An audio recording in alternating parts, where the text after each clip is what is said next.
आना क्या है, उसने तो दरवाजा भी नहीं खोला। नाले ये सब तुम्हारी वजह से हुआ है। मैंने तुम्हें पहले ही मना किया था वहां जाने से, लेकिन तुम नहीं मानी। ये तुम्हारी वजह से मेरी बेटी हर्ट हुई है। ना तुम वहां जाती, ना उस सुफियान को मेरी बेटी की इंसल्ट करने का मौका मिलता। दानिश, आप मुझे गलत ब्लेम कर रहे हैं। आप अच्छी तरह जानते हैं कि शहरी के घर जाने की जिद मेरी नहीं, जोहा की थी।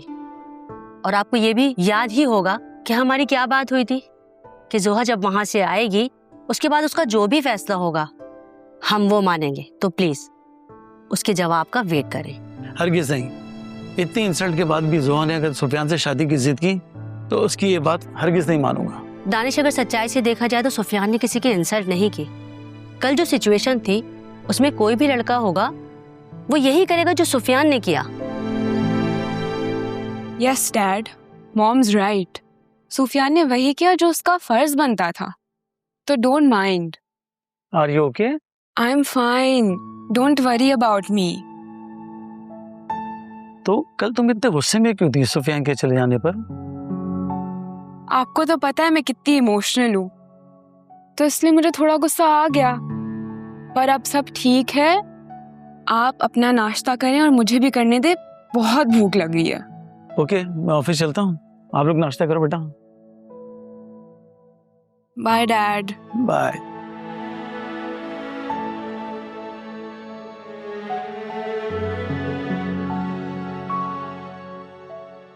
जोहा, अब बताओ कि क्या चल रहा है तुम्हारे दिल में?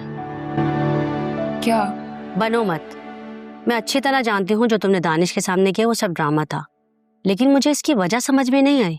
आप ये कैसे कह सकती हैं? इसलिए कि मैं तुम्हें अच्छी तरह जानती हूँ। तुम्हारे खिलाफ कभी कोई बात हो ना तो तुम उसे भूलती हो और ना ही मुआफ करती हो। फिर जायशा का सुफियान के साथ इस तरह जाना कैसे माफ कर सकती हूँ? सही कहा आपने। मुझे जायशा का सुफियान के साथ जाना बिल्कुल अच्छा नहीं लगा। मेरा बस नहीं चल रहा था कि मैं उसका क्या हाल करूं। लेकिन मुझे ये भी पता है कि डैड मुझसे कितना प्यार करते हैं, और अगर उन्हें ये बात पता चली कि सुफियान की वजह से मैं हर्ट हूं तो वो मेरी शादी उससे कभी नहीं करवाएंगे। पर मुझे सुफियान से हर हाल में शादी करनी है, तो मैं इसलिए उनके सामने नॉर्मल प्रिटेंड कर रही हूँ। लेकिन उस जायशा को तो मैं देख लूंगी, सुफियान से उसका पीछा छुड़वा कर रहूंगी।